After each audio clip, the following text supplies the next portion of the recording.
জয় হিন্দ বন্ধুরা, আমি দীপ আর আপনারা দেখছেন আপডেট ইন্ডিয়া।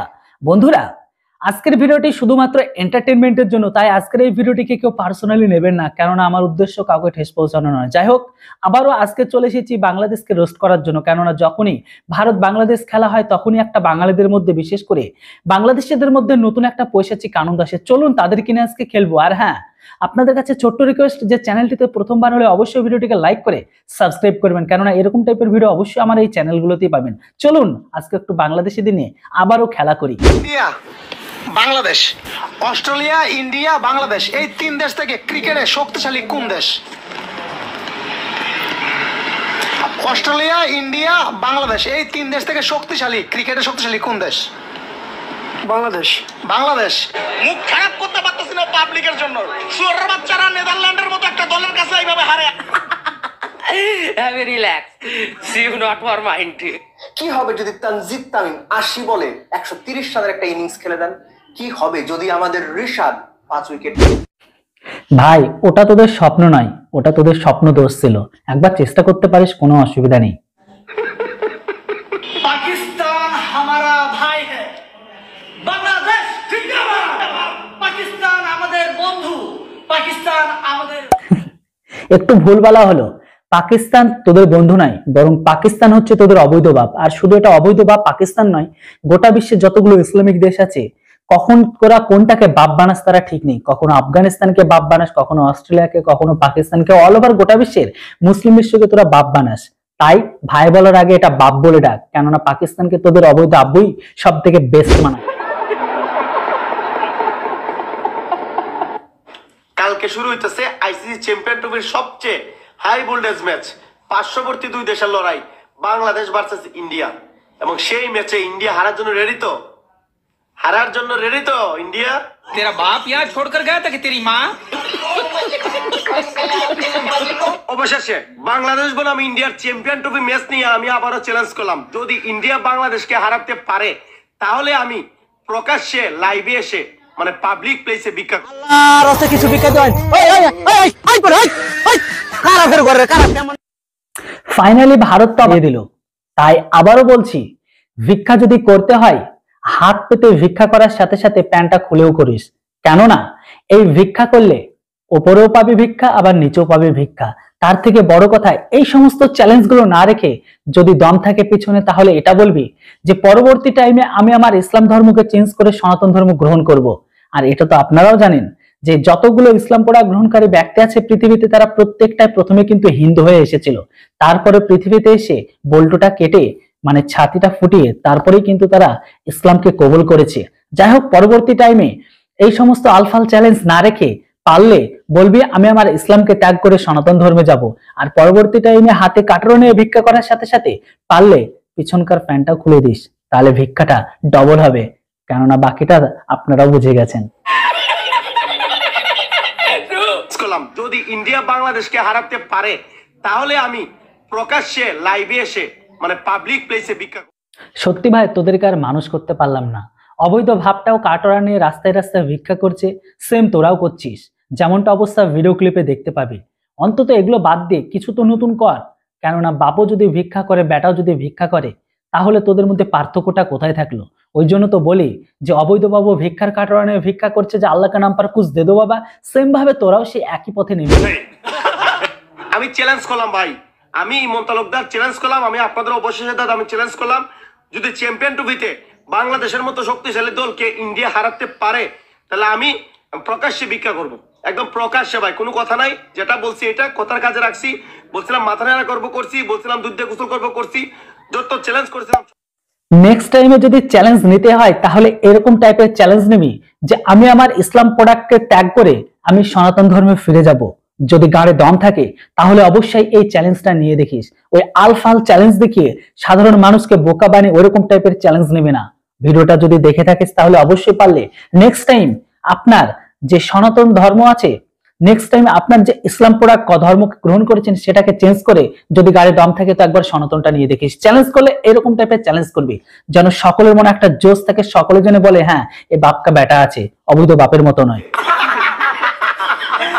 অবশেষে অবশেষে অবশেষে অবশেষে অবশেষে অবশেষে চুপ, বিলকুল চুপ। অবশেষে এবারে চ্যাম্পিয়ন ট্রফিতে বিশ্বের অন্যতম সেরা বোলিং অ্যাটাক হচ্ছে বাংলাদেশে।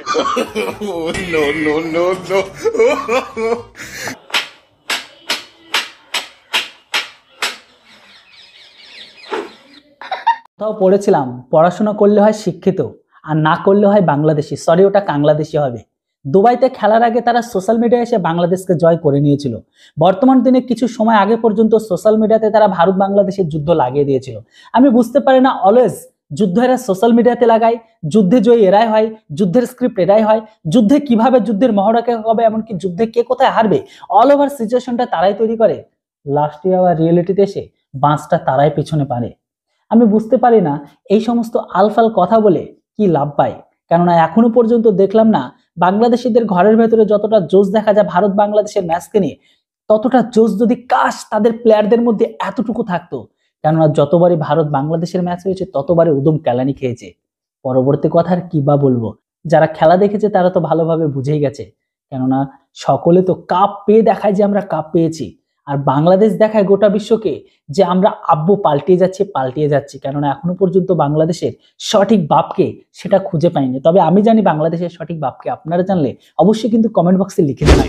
কি রেডি না? কালকে ইন্ডিয়া রেডি থাকো, তোমাদেরকে আমরা হারাতে ফুল প্র্যাকটিস করে ফেলাইছি, একদম ফুল প্রিপারেশন নিয়ে আনিছি।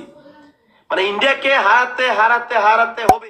বর্তমান সময়ে খেলাকে নিয়ে বাংলাদেশিরা খেলা শুরু আর আগে থেকে তাদের দেশের কন্টেন্ট ক্রিয়েটার আর কিছু আলফাল বাঁকা বাংলাদেশি ভিউয়ার্স, এমনকি কিছু আলফাল ভিডিও তৈরি করা কন্টেন্ট ক্রিয়েটার, তারা ভারতকে নিয়ে এমন ভাবে একটা হাইপ তৈরি করেছিল, মনে হচ্ছে এইবার তাদের ভারতের থেকে জিততে কেউ থামাতে পারবে না। আর যখনই ভারত জেতে তখনই তারা ভারতের খুঁত পায়।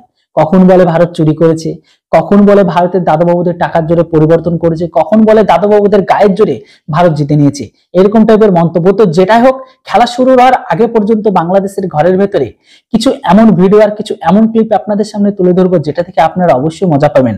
চলুন বন্ধুরা, ভিডিওটি যদি ভালো লেগে থাকে তাহলে অবশ্যই ভিডিওটিকে লাইক করবেন, আর চ্যানেলটিতে যদি আপনি প্রথমবারের জন্য হয়ে থাকেন তাহলে সাবস্ক্রাইব করতে কেউ ভুলবেন না। চলুন আপনাদের আরো অতিরঞ্জিত করি, যেন এই অতিরঞ্জিত দেখে আপনারাও এন্টারটেনমেন্ট পান, আর বাংলাদেশিদের আসল অকাতটা কি সেটাও আপনারা দেখতে পান। কেননা বাংলাদেশিদের মিডিয়া আমি তখনই দেখি যখন আমার মন খারাপ থাকে। বাকি আপনারা তো ওই জন্য এসেছেন না, কারণ আপনাদের তো মন খারাপ, আপনারা তো দেখতে চান যে বাংলাদেশি মিডিয়া ভারতকে হারানো নিয়ে কতটা উদ্বেগ বা এক্সাইটেড ছিল। চলুন দেখে নেব। নিজের গালের মধ্যে থাপড়াইতেছে, মুখ খারাপ করতে পারতেছে না পাবলিকের। বন্ধুরা, চ্যাম্পিয়ন ট্রফিতে ভারতকে বাংলাদেশ হারিয়ে দিবে, এই ভবিষ্যৎবাণীটা করেছিল পাকিস্তানের এক বিশিষ্ট ব্যক্তি। সেই আজাইরার কথা শুনে পূর্ব পাকিস্তানিদের মধ্যে একটা অন্যরকম হাইপ তৈরি হয়। তারা তো ধরে নিয়েছিল এবার হয়তো সত্যি সত্যি বাংলাদেশ পাকিস্তানকে ভারতকে হারিয়ে দেবে, আর সেটাকে দেখে তাদের ভেতরে এত বড় একটা হাইপ তৈরি হয়েছিল। কিন্তু ফাইনাল কি হলো, যেমনটা প্রত্যেকবারের মতো নিরাশা নিয়ে ঘুরে ঠিক এমনটাই হলো, নিচের লুঙ্গি ওপরে, আর বাকিটা তো আপনারা জানেন। যাই হোক, চলুন দেখে নি বাংলাদেশিদের অবস্থাটা কি। বাংলাদেশ বনাম ইন্ডিয়ার চ্যাম্পিয়ন ট্রফি খেলা নিয়ে ভবিষ্যৎবাণী করলো পাকিস্তানের এক বানর। পাকিস্তানের এক পথ বানর মনে করেন ভবিষ্যৎবাণী করে ফেলাইছে ভাই, বাংলাদেশ বনাম ইন্ডিয়ার চ্যাম্পিয়ন ট্রফি খেলা নিয়ে। কি একটা অবস্থা চিন্তা করেন। এবং বানরের ভবিষ্যৎবাণীতে বাংলাদেশ নাকি লজ্জিত ভাবে হারাবে ইন্ডিয়াকে চ্যাম্পিয়ন ট্রফির ম্যাচে। কি একটা অবস্থা। হ্যালো,